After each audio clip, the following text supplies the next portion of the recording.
quiero... Tras hablar de casi todo lo relacionado a la historia de Undertale en el canal, ya era hora de explicarlo. Hoy toca la historia de Undertale explicada en todas sus rutas y variantes, desde la pacifista a la genocida. Sin embargo, antes de eso es necesario hablar del pasado de Undertale, pues ahí es cuando comenzaron los problemas. Hace muchísimo tiempo, quizá miles de años, monstruos y humanos vivían juntos en la superficie. Pese a ser muy diferentes los unos de los otros, no tenían problemas y convivían en paz.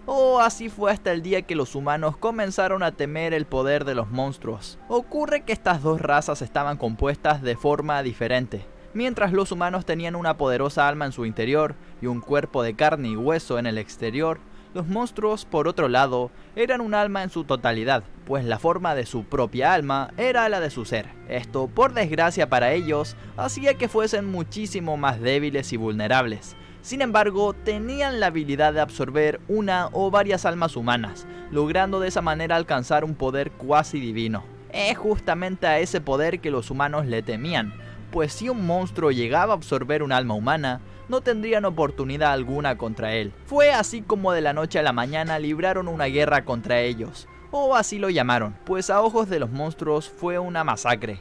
Acabaron casi con todos. Los pocos que quedaron fueron exiliados a las profundidades del monte Ebot, siendo sellada su salida por los 7 más grandes magos de la humanidad, con tal de que nunca pudieran escapar de ahí. Y es que de hecho, ocultos por la oscuridad, su destino era morir. Sin embargo, en ese momento surgió un rayo de esperanza entre los presentes. Su nombre era Gaster, Wingdings Gaster, un monstruo que no tardaría en volverse el científico real del reino y lo llenaría de luz gracias a su más importante invento, el núcleo, cuya función era llenar de electricidad y energía el subsuelo. Tristemente no se sabe cuándo ni específicamente por qué Gaster cayó en uno de sus experimentos, quizá hasta en el propio núcleo, siendo fragmentado por el espacio y el tiempo, olvidado por todos, pero al menos su legado, la vida y luz de los monstruos, quedó para siempre. De este tema hablé más en profundidad en su video y seguiré haciéndolo en otros, teorizando qué fue lo que realmente ocurrió. Cuestión que tras su muerte fue necesario encontrar un nuevo científico real, siendo Alphys quien tomó el cargo, un monstruo que cobrará importancia más adelante. Así pasó el tiempo, mientras que en el subsuelo los reyes Asriel y Toriel gobernaban con paz y justicia. De todas formas, no eran pocas las voces que entonaban un canto de libertad, a sabiendas que estaban encerrados en una cueva, mientras que afuera los esperaba lo que realmente merecían. Aún así, las cosas no cambiaron, pues para poder romper la barrera era necesario que un monstruo absorbiera 7 almas humanas, lo que parecía casi imposible, sobre todo porque desde que habían sido encerrados nadie había visto ni un solo humano. Así fue hasta que un día cayó Chara, a quien todos llamaron el primer humano, o el humano caído. La historia de esta chica no es muy conocida, razón por la cual le dediqué un video. A resumidas cuentas, Chara decidió lanzarse por voluntad propia a las profundidades del monte Ebot, pues odiaba profundamente a los humanos de su pueblo, quienes vivían molestándola. No está claro si quería terminar con su vida o sabía que los monstruos se encontraban allí abajo. Lo que sí se sabe es que quien la encontró tirada en medio de un campo de flores que había amortiguado su caída fue Arriel Dremur, hijo de los reyes que antes mencioné. El pequeño monstruo no tardó en volverse amigo de ella y la llevó con sus padres, quienes la adoptaron como un miembro más de la familia, a la vez que Chara regresaba la esperanza a todos los monstruos del subsuelo, pues quizá ella como humana sería capaz de pasar la barrera o quién sabe hasta romperla. Así fue como comenzó una breve época dorada para los monstruos, y digo breve pues las cosas no tardaron en ponerse oscuras. Chara no era realmente un humano ejemplar, ni mucho menos uno bueno, pues en su mente no cabía más que la venganza. Así es como un día decidió ejecutar su plan, quitándose la vida con tal de que el príncipe monstruo absorbiera su alma y dejase su cuerpo en un campo de flores doradas cerca de su pueblo. La verdadera intención detrás de esto era controlar el cuerpo de Asriel, ya con su alma dentro de él, con tal de exterminar a todos los que le habían molestado. Fue Asriel quien con su bondad logró resistir los impulsos asesinos de Chara, perdiendo la vida por el daño que le hicieron los humanos al pensar que había matado a la humana que traía entre los brazos. Aún con ello logró regresar a su reino junto al cuerpo de Chara, perdiendo la vida en medio del jardín real, donde florecieron... Vaca. Entonces Asriel es el último al que enfrentamos. Cientos de flores doradas. Tras estos sucesos y el haber perdido a 2 de sus hijos el mismo día por culpa de la humanidad, el rey Asgore tomó una decisión. Cada nuevo humano que bajara al subsuelo sería ejecutado, y su alma se conservaría hasta reunir las 7 necesarias para romper la barrera con tal de finalmente conseguir su libertad.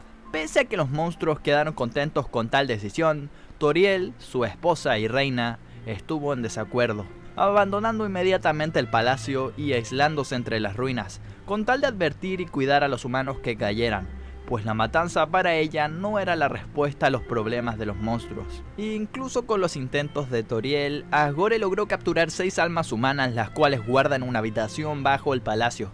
Entre tanto, le pidió a Alphys, la científica real, que descubriera por qué las almas humanas... Así comenzó una... real que descubriera por qué las almas humanas eran tan poderosas. Así comenzó una investigación en la cual, tras extraer parte de la esencia de un alma humana, descubrió que lo que las llenaba de tanto poder era la determinación, una cualidad únicamente humana con la que los monstruos no nacían. El tema lo traté en profundidad en el video del alma y la determinación. Así es como terminó creando una máquina que extrajese esta determinación, para más tarde inyectarla a los cuerpos de unos monstruos moribundos. Y en un principio todo salió bien. Los monstruos recuperaron las fuerzas y se volvieron hasta más fuertes. Sin embargo, no mucho después de eso fue que comenzaron los problemas, cuando todos ellos iniciaron a temblar cada vez más fuerte y se unieron unos con otros, formando amalgamas sin conciencia que solo querían alimentarse. Así fue como Alphys cayó en cuenta de que la determinación y los monstruos no eran compatibles, cuestión que más tarde Undyne de Undyne descubriría a las malas.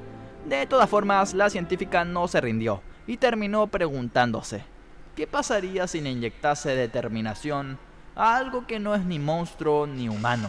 Con eso en mente sacó una flor del jardín real y le inyectó la determinación. Lo que Alphys no sabía es que dentro de esa flor se hallaba el alma de Asriel, el príncipe monstruo que había fallecido dejándola como recuerdo. Fue así como Asriel Dremur resucitó, aunque en entonces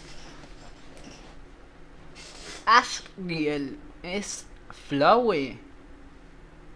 Entonces Shara es Flowey. Wow. Forma de flor sin sentimientos. Flowey, la flor. Su historia la traté hace poco en un video y en resumen la pequeña intentó conectar tanto con su padre Asgore como con su madre Toriel. Sin embargo, había perdido el corazón. Sin más que hacer, decidió quitarse la vida, siendo entonces cuando estaba a puertas de la muerte que se percató que tenía el poder de reiniciar y guardar el mundo, un poder que la regresó al lugar donde había surgido. Tras ayudar a todo el mundo y cumplir sus sueños, Flowey se aburrió y comenzó a experimentar y hasta a torturar. Pasó por todas y cada una de las posibles líneas temporales, y cuando ya no le quedaba nada por hacer, fue que perdió sus poderes. Y si los había perdido, era porque había aparecido un ser con más determinación que ella en el subsuelo. Fue en ese momento que conoció a Frisk el humano. Antes de iniciar la historia en sí, es importante destacar que lo que les contaré a continuación será primero la ruta neutral y luego la genocida y pacifista, con las variantes que traen con respecto a la línea principal, pues es así como al menos cronológicamente más sentido cobran. Ahora sí, adentrándonos en la historia principal de la cual Frisk es protagonista, la primera... Solo me voy a ver la neutral, nada más. La primera criatura con la que se topó fue Flowey, quien le enseñó que para hacerse fuerte debería recolectar Love y XP, o sea, amor y experiencia. Pese a que en un principio las intenciones de la pequeña flor parecían nobles, pronto se revela cómo en realidad buscaba acabar con la vida de Frisk, con tal de absorber su alma. Afortunadamente para él, Toriel llega en ese momento, tirando a Flowey hacia un lado y salvándolo. Así es como lo lleva dentro de su casa en las ruinas, donde intenta convencerlo de que se quede. Sin embargo, pronto queda en evidencia que Frisk solo piensa en dejar el lugar, aun y cuando Toriel y la casa en sí misma nos llenan el corazón de amor. Así es como esta le permite irse únicamente si logra vencerla, lo cual evidentemente Freeze consigue, que si no la historia no progresa. Para ello puede perdonarla hasta que se rinda o vencerla y acabar con su vida. Independiente de cuál sea su elección, adelante le espera el bosque de Snowdin. Aunque poco antes de eso se encuentra con Flowey, quien demuestra la repulsión que le tiene al no haber seguido su consejo de matar. Aquí es cuando se nos deja en claro que la flor nos estará espiando durante todo nuestro viaje. Luego de la charla, caminar un poco por el bosque y pisar un palo, nos encontramos con Sans el esqueleto, quien ya tiene su video dedicado y tras bromear un rato nos comenta cómo su hermano Papyrus quiere capturar a un humano con tal de ganarse un lugar en la Guardia Real. Aún así Sans nos oculta de él, quien en realidad es un buen tipo, bastante inocente además. De todas formas terminamos juntándonos con él, aunque sus intentos de captura no pasan más allá y terminamos llegando a Snowdin, el pueblo donde viven los hermanos Esqueleto. Aquí descubrimos parte de la historia de los monstruos que antes les narré, junto con un pequeño hombre de nieve que nos pide llevar un trozo de él. Es luego de salir de aquí que Papyrus nos enfrenta, con tal de capturarnos y llevar nuestra alma con el rey. Aquí tenemos la opción de vencerlo y eliminarlo o de ser derrotados, tras lo cual nos llevará a una casa donde estaremos medio cautivos, aunque en realidad podremos escapar enseguida y volver a enfrentarlo. Si lo dejamos vivir perdonándolo y seguimos nuestro camino, intentará convencer a Undyne, jefa de la Guardia Real, de que somos buena gente. Sin embargo, esta se mantendrá firme con su decisión de capturarnos y tendremos que escapar de ella a lo largo de todo Waterfall, la tercera zona del juego, que es básicamente un río. En este lugar es que tras ser acorralados por Undyne caemos al basural, mismo lugar donde curiosamente Toriel enterró el cuerpo de Chara. Tras luchar un rato contra un muñeco de entrenamiento que había caído en la locura, nos encontramos con Napstablook, un fantasma que antes vimos en las ruinas. Realmente no afecta mucho a la historia más allá de contagiar su depresión. Y así es como de una vez por todas, finalmente nos enfrentamos a Undyne, justo a puertas de Hotland, la siguiente sección del juego. El desarrollo de esta batalla depende de si hemos o no matado monstruos, pero ya que estamos en una ruta neutral, daremos por hecho que acabamos con unos cuantos, razón por la cual Undyne no nos perdonará, y no quedará más que acabar con ella para continuar. Así entramos a Hotland, un lugar que tal y como nos dice su nombre, está que arde. Aquí justamente es donde se encuentra el núcleo, por lo que hace todo el sentido. Casi a la entrada del lugar...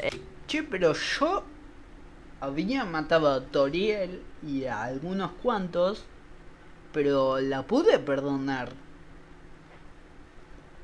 Es que conocemos a Alphys, la científica real que al parecer nos ha estado observando y admira en secreto, o igual lo dijo para salvarse la vida. No alcanzamos a caer en cuenta cuando llega Mettaton, el mejor personaje del juego, con el debido perdón de los Sans. Este robot asesino intenta hacer eso, asesinarnos, pero con estilo. Aunque gracias a Alphys, que tira onda, nos salvamos. Pero el robot no se rinde tan fácil. Una vez atravesamos una buena cantidad de puzzles, nos lo volvemos a encontrar. Esta vez haciendo un programa de cocina donde el ingrediente principal es nuestra alma. Luego en un noticiero que informa que debemos desactivar unas bombas si no queremos morir. Y finalmente atrapándonos en un musical al estilo de Broadway, donde nos obligará a pasar un puzzle casi imposible, tras el cual lo enfrentaremos, aunque fingirá ser vencido. Cuando estamos a puertas del núcleo, es que hay una ínfima posibilidad, extremadamente pequeña de veras, de que aparezcan los seguidores de Gaster, unos seres grises que nos narran a trozos su historia.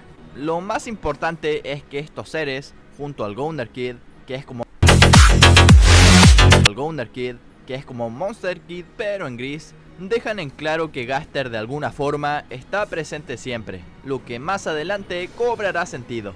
De hecho, también lo podemos llegar a encontrar dentro del propio juego, en unas habitaciones con igualmente muy poca probabilidad de aparición, aumentando esta teoría de que Gaster vive de alguna forma.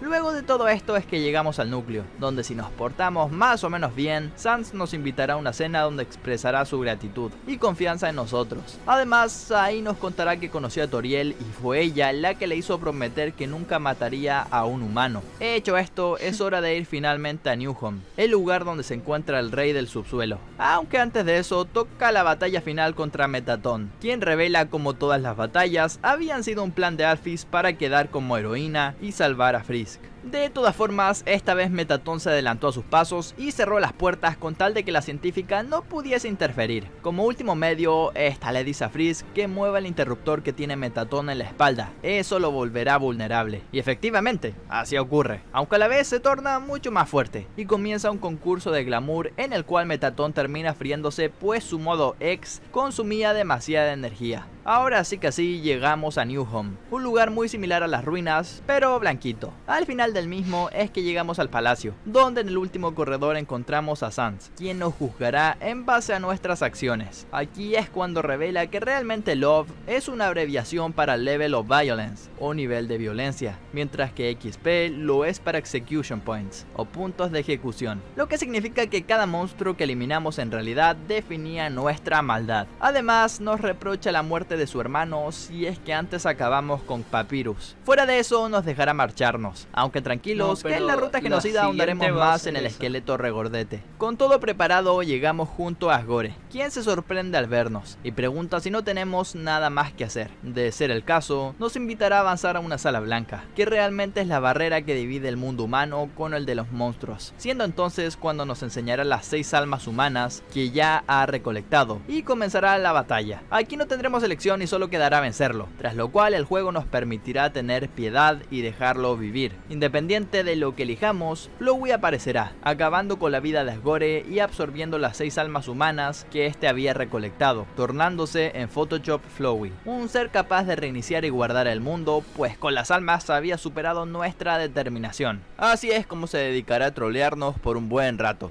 pues a cada que perdemos el juego se cierra solo, y de vuelta, Flowey recalca que sufriremos por la eternidad. Para peor, en medio de las batallas reinicia el progreso con tal de molestarnos. Por cierto, la cara que se muestra en el televisor al parecer pertenece al creador de Undertale, Toby Fox, aunque algunos han teorizado que es Gaster.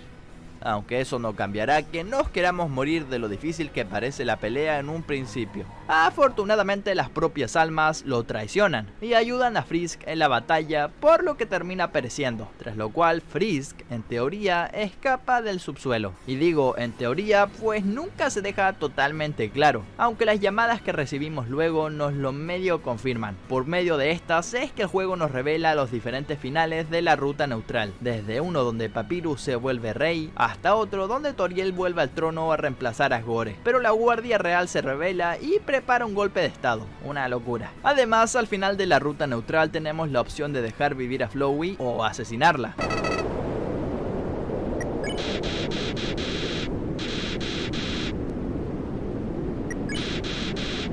Independiente de lo que elijamos, realmente esta elección no cambiará demasiado en el momento, pero sí a futuro cuando hablemos de las rutas. Y es que ya repasada la neutral, veamos las variantes que nos presenta la ruta genocida Bueno,